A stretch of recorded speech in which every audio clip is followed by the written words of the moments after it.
और वशिष्ठ से लड़ने एक राजा गया था। पंक्तियां लेना। मुनिया सुना जब राजा मिलन गया दीप समाजा मिलन गया दीप समाजा। एक राजा आते तो एक राजा का स्वागत सेना के साथ होना चाहिए। सेना लेकर के एक राजा का स्वागत करता है। ब्राह्मणों को लेकर के वेद मंत्रों के साथ तो ब्राह्मणों का स्वागत होता है। अभी आपने सुना है, जब कोई मुनि आता है, जब कोई विश्वामित्र आता है तो विप्र समाज वेदोच्चारण के साथ उसका स्वागत करता है। मानस आपके सामने। मुनि आगमन सुना जब राजा मिलन गया दीप समाजा। तब ब्राह्मण जाते हैं और स्वस्ति न इंद्रो वृद्धश्रवाः स्वस्ति नः पूषा। ऐसा स्वागत तो किसी मुनि का होता है। जानते हैं क्यों? क्योंकि आज राजा विश्वामित्र नहीं पधारे हैं। अब कोई मुनि आएगा, आते हैं राजाओं के यहां बहुत सारे मुनि आते हैं। मैं महाराज जी को भी सुनूंगा, इसलिए मैं अपनी कथा को संक्षेप में करके जो मुझे आखिरी बात कहनी है मैं आपसे निवेदन कर दूं। कथा आप सबको पता है। मुनि आए क्यों हैं? क्योंकि यज्ञ कर रहे हैं और यज्ञ सर्वजन हिताय है, सर्वजन सुखाय है। ये किसी पार्टी का लोगो नहीं है। ये जो यज्ञ हो रहा है ये सभी जनता के हित के लिए है, राष्ट्र के हित के लिए है, समाज के हित के लिए है। और ऐसे हितकारी यज्ञ की रक्षा का दायित्व भी तात्कालिक राजा को है। और उस समय तात्कालिक राजा दशरथ थे। नियम तो यह था कि आप दशरथ से कहते कि सेना लेकर के चलिए और हमारे यज्ञ की रक्षा करिए। बोले मुझे आपके पुत्र चाहिए।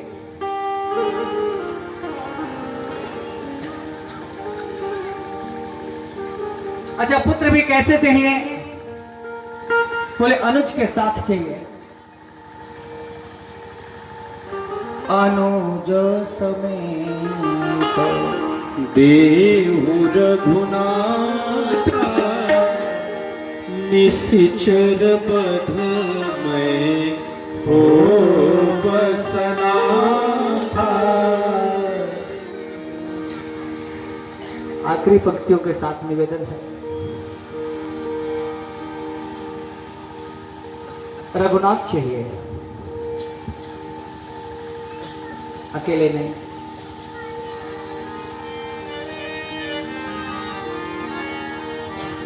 ये तैयारी है राम लक्ष्मण के वनगमन की। ये तैयारी है समुद्र बंधन की। ये तैयारी है खरदूषण और तीसरा नामक राक्षसों के वध की। ये तैयारी है रावण के वध की। ये तो भूमिका है, ये तो प्रस्तावना है। अब राम का वनगमन रुकने वाला नहीं है। और मांगा किसने? जिसने सारी जिंदगी लोगों को सिर्फ दिया। वाल्मीकि रामायण प्रमाण है। विश्वामित्र कभी किसी से मांगते नहीं। और आज मांगना किसके सामने पड़ा? जिसके सामने एक बार गाय मांगी थी, जिसने गाय नहीं दिया। जिसने गाय नहीं दिया वो शिष्य कैसे देगा? बड़ी विनम्रता से निवेदन, यही व्यक्ति है जिसने गाय मांगी थी, नहीं दिया था। तब राजा मांग रहा था, आज मुनि मांग रहे हैं। गाय आप अपने लिए मांग रहे थे और आज समाज रक्षा के लिए, राष्ट्र रक्षा के लिए, धर्म रक्षा के लिए राम मांगे जा रहे हैं। यदि स्वार्थ से ऊपर उठेंगे, स्वार्थ बड़ा होगा, चिंतन बड़ा होगा, सोच बड़ी होगी, तो आखिरी निवेदन पंक्तियों में जो सबसे बड़े शत्रु हैं उन शत्रु के यहां मांगने आए हैं। लेकिन अब आज शत्रु नहीं आया है। व्यासपीठ आपसे निवेदन करेगी, आज जो आया है वो वशिष्ठ का शत्रु नहीं है। ये शत्रुता चली गई तपस्या से। ये शत्रुता चली गई ज्ञान से। शत्रुता किसी से है व्यासपीठ निवेदन करेगी, चाहे भाई भाई में हो, चाहे पड़ोसी में हो, चाहे परिवार में हो। शत्रुता का कोई रीजन नहीं, सिर्फ चिंतन कारण है, सिर्फ सोच कारण है, आपका हृदय कारण है, आपका दिल कारण है। छोटा दिल है, उदार हृदय नहीं है, छोटी सोच है, छोटा स्वार्थ है, शत्रुता रहेगी। बड़ा चिंतन है, बड़ी विचारधारा है, बड़ी सोच है, बड़ा लक्ष्य है। हमारी रक्षा करने के लिए रघुनाथ नहीं चाहिए, मुझे अपनी रक्षा करनी आई है। आज तक मारीच सुबाहु ने विश्वामित्र पर आक्रमण नहीं किया है, और मारीच सुबाहु की औकात भी नहीं है, ताकत नहीं है अभी इतनी कि मारीच सुबाहु ताटका मिल करके भी विश्वामित्र का कुछ कर पाए।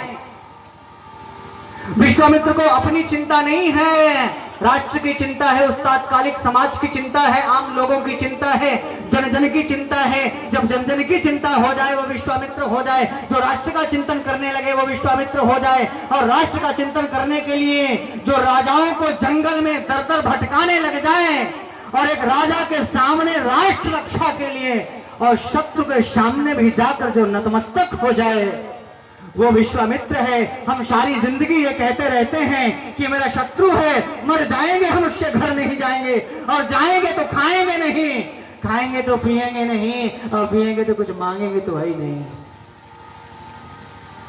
खाए भी, पिए भी, मांगे भी और लिए भी।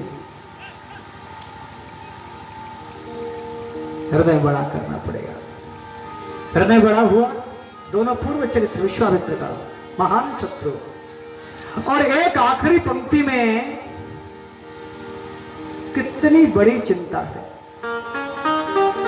बोले चिंता व्यापी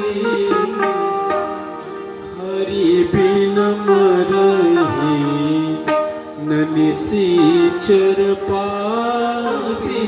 राष्ट्र संत, राष्ट्रीय संत है विश्वामित्र, राष्ट्रीय संत, जिनको चिंता है अपने राष्ट्र की, अपने समाज की। और बड़ी आखिरी पंक्ति मानस के उद्धरण के साथ, क्योंकि आप सब मानस के अध्येता हैं। मांगा गया कि अनुज समेत देव रघुनाथा, मना हो गया, कुछ नहीं दे सकते महाराज, कुछ और मांग लीजिए। मांगहु भूमि धेनु धान कोसा, सब कुछ कहा, कुछ और ले लीजिए। नहीं, यही चाहिए। आखिरी पंक्ति में निवेदन करता हूं,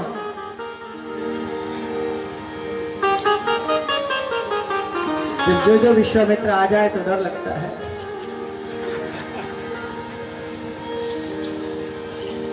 पर मैं गर्व महसूस करता हूं, ये वैसे विश्वामित्र हैं जिनको राष्ट्र की चिंता है, जिनको लगता है कि कोई राम किसी राजा के घर से निकलकर जंगल में आकर के मुझसे कुछ विद्या प्राप्त करके राष्ट्र की रक्षा करे। राम का रामत्व शुरू होता है यहां से। राम मर्यादा पुरुषोत्तम बनते हैं अब जब साथ पाते हैं विश्वामित्र का। तब विश्वामित्र राजा हैं, जितनी अच्छी धनुर्विद्या की शिक्षा विश्वामित्र दे सकते हैं, शायद उतना वशिष्ठ नहीं दे सकते हैं। जो लड़ाई का कला कौशल विश्वामित्र के पास है, वो शायद वशिष्ठ के पास नहीं है। जो आज तपस्या के बाद ज्ञान अर्जित कर लिया है विश्वामित्र ने, शायद वो वशिष्ठ के पास नहीं है। जो आज कैरियर, आपकी भाषा में बोलूं तो राम और लक्ष्मण का जो उज्जवल भविष्य आज विश्वामित्र के साथ है, वो शायद वशिष्ठ के साथ नहीं है। दशरथ ने मना कर दिया, नहीं दे सकते। चौथे पन पायो सुतचारी, कुछ और ले लीजिए, नहीं हो सकता।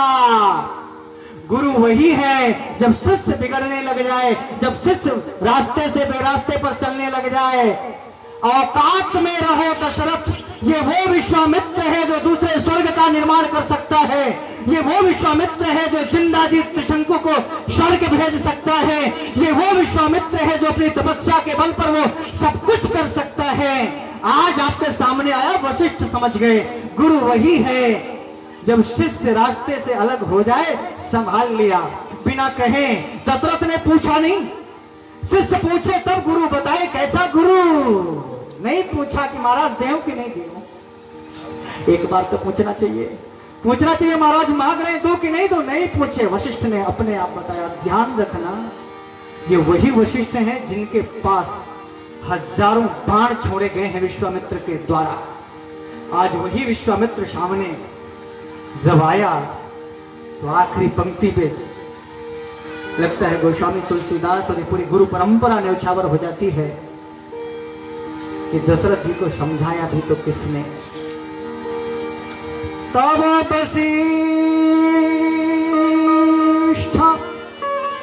बहु विधि समझावा।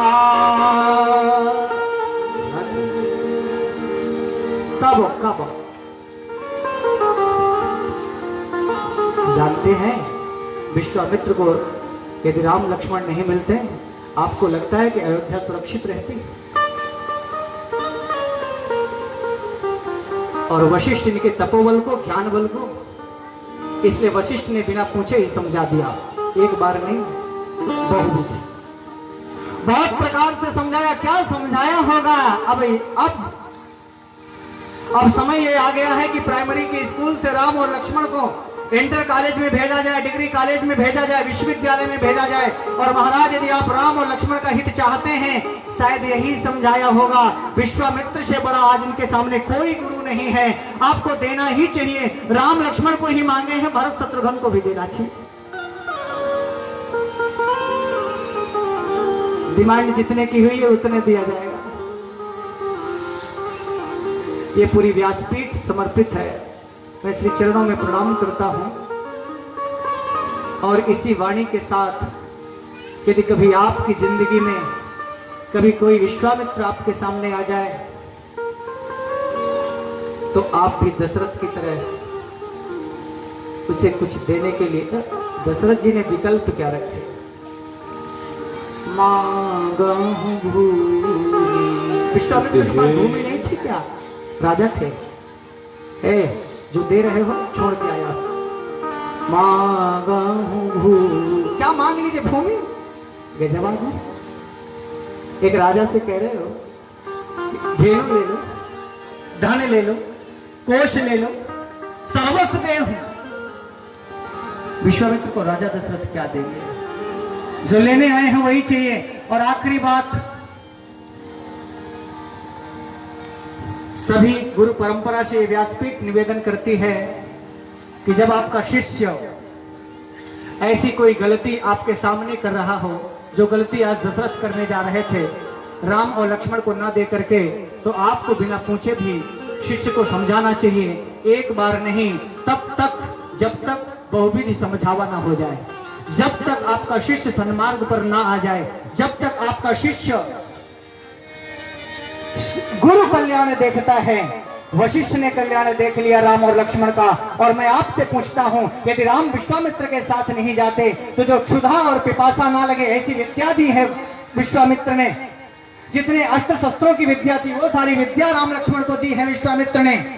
धनुष राम नहीं उठा सकते थे जनकपुर का, सारे राजागण नहीं उठा पाए। धनुष उठाने की विद्या सिखाई है विश्वामित्र ने। धनुष यज्ञ में ले गए हैं, मारीच का वध हुआ है। राम मारीच का वध नहीं करते तो कोई राम को पूजने वाला नहीं था। सुबाहु का वध हुआ, मारीच को ऐसा बाण मारा कि मारीच 100 योजन पार गिरा। ये विद्या तो वशिष्ठ के पास नहीं थी, मेरे शास्त्र कहते हैं ये विद्या तो सिर्फ विश्वामित्र के पास थी कि बाण भी लगे और शत्रु समंदर के पार चला जाए और ना हत्या हुई और काम भी बन गया। ताटिका का भी वध हुआ, धनुर्भंग हुआ, सीता का विवाह हुआ। हमें तो कभी कभी लगता है विश्वामित्र नहीं मिले होते तो राम का विवाह भी न जाने कैसी लड़की से हो जाता और सारी जिंदगी राम रोते रहते। ऐसी सीता दिलवाई विश्वामित्र ने कि जब राम ने स्वयं वन दिया तो सीता ने सहर्ष स्वीकार किया। भाई साहब, जिंदगी में अच्छी पत्नी मिल जाए ये भी किसी गुरु कृपा से होता है। बस आज इतना ही, और फिर कभी कल की कथा में फिर किसी ऐसे व्यक्तित्व के साथ मैं आपके सामने उपस्थित होना चाहूंगा जब जिंदगी में जो आम एक राजकुमार को मर्यादा पुरुषोत्तम बना दे, जगत वंद्य बना दे, जगत पूजनीय बना दे और उनका नाम लेकर लोग अपने अंतश्चेतना में शांति का अनुभव करने लग जाएं। तो दो शब्द आज राम के लिए, और कोई राम का भजन 2 लाइन में, ताकि गुरुदेव का भी हम सुन पाए।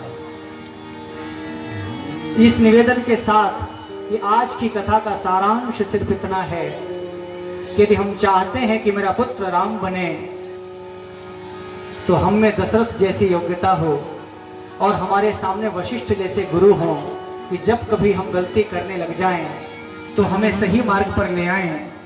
और राम और लक्ष्मण को जितना सुरक्षित वशिष्ठ ने बताया कि विश्वामित्र के पास हैं, और ये सच था कि राम के जीवन में जो यश आया, राम के जीवन में जो उत्कृष्टता आई, जो उन्नति आई, जो नाम हुआ, जो यश हुआ, मुझे नहीं लगता कि यदि अयोध्या में रहते तो राम इतने जगत बंदी होते जो राम आज हमारे सामने हैं। जो राम जंगल गए हैं, जो राम यज्ञ की रक्षा करते हैं, जगत उसकी पूजा करता है। जो राम मारीच और शुबाहु और ताटका का वध करके निर्विघ्न यज्ञ करवाता है, वो राम जगत में पूजा जाता है। और जिस धनुष को 10-10 हजार योद्धा नहीं उठा पाए, वो धनुष इतना भारी नहीं था, गुरु की कृपा थी। धनुष को पकड़ना कहाँ है, उठाना कहाँ से है, धनुष को हाथ कैसे लगाया जाए, क्योंकि वो धनुष तो पृथ्वी के गुरुत्वाकर्षण के नियम से जुड़ा था। पृथ्वी में खड़े होकर के जैसे आप पृथ्वी को नहीं उठा सकते, ऐसे धनुष जब पृथ्वी के गुरुत्वाकर्षण के नियम से जुड़ा हो तो धरती में खड़ा होकर के आप धरती को नहीं उठा सकते। एक तो ऐसी जगह थी जहां आपको मध्यमा उंगली रखनी थी, और ये विद्या विश्वामित्र के पास थी।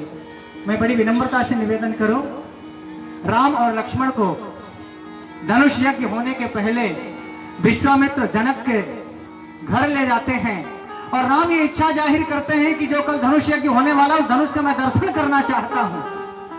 ये दर्शन नहीं था, ये वो विद्या थी कि कल मौका पड़ेगा उठाना पड़ेगा। अभी से अकेले में बताया है वशिष्ठ ने, और वशिष्ठ ने वो विद्या सिखाई है राम को कि राम इस धनुष को कहीं भी पकड़ोगे कभी नहीं उठ सकता है। जब तक इस धनुष में पहली मध्यमा उंगली, इसके बाद अनामिका उंगली, इसके बाद कनिष्ठिका उंगली के साथ आगे से अंगुष्ठ रखोगे तो ये धनुष धनुष हो जाएगा, धरती धरती हो जाएगी। फिर धनुष को आप एक हाथ से उठा सकते हो। सारे लोग बल से उठा रहे थे, बल से नहीं, कुछ काम बुद्धि से होते हैं, और बुद्धि गुरु के पास होती है।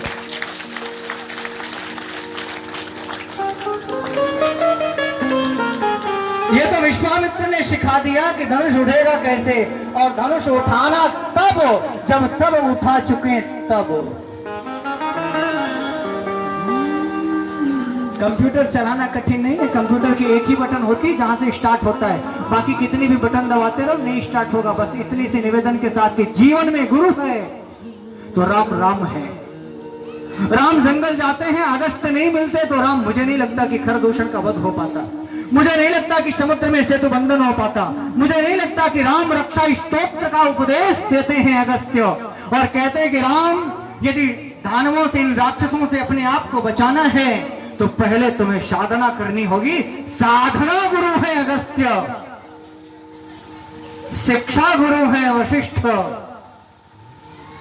और विद्या गुरु है विश्वामित्र। इसलिए राम राम हो गए।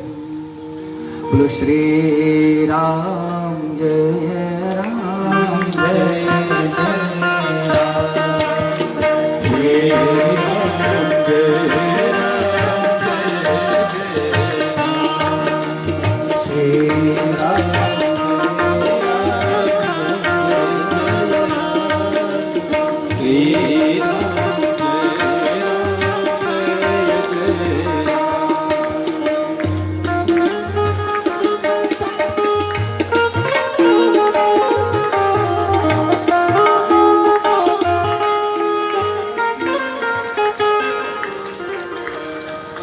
लिखने वाली तू हो के दयालु, लिख दे मेरे दिल बिच गुरु दा प्यार, लिख दे। लिखने वाली तू हो के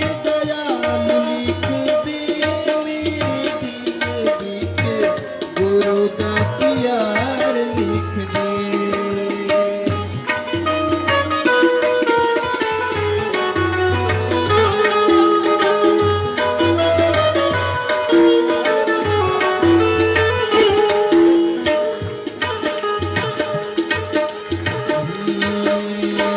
माथे बिच लिख दे सेवा गुरु की, माथे बिच लिख दे सेवा गुरु की, हाथ बिच गुरु मत प्यार लिख दे, मेरे दिल बिच गुरु दा प्यार लिख दे। लिखने वाले तो हो के दयाल लिख दे, गुरु दा प्यार लिख दे।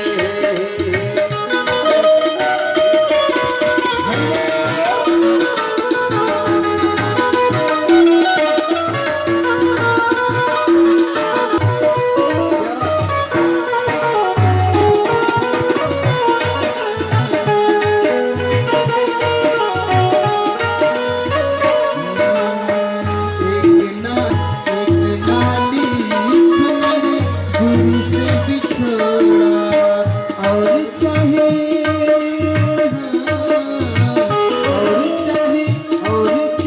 दुख का पहाड़ लिख दे, मेरे दिल बिच गुरु का प्यार लिख दे।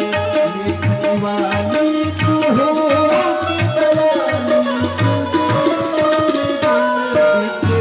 गुरु का प्यार लिख दे, मेरे दिल बिच गुरु का प्यार लिख दे, मेरे दिल बिच गुरु का प्यार लिख दे। बोलिए सतगुरुदेव भगवान की बोलिए श्री गुरुदेव भगवान की जय हो।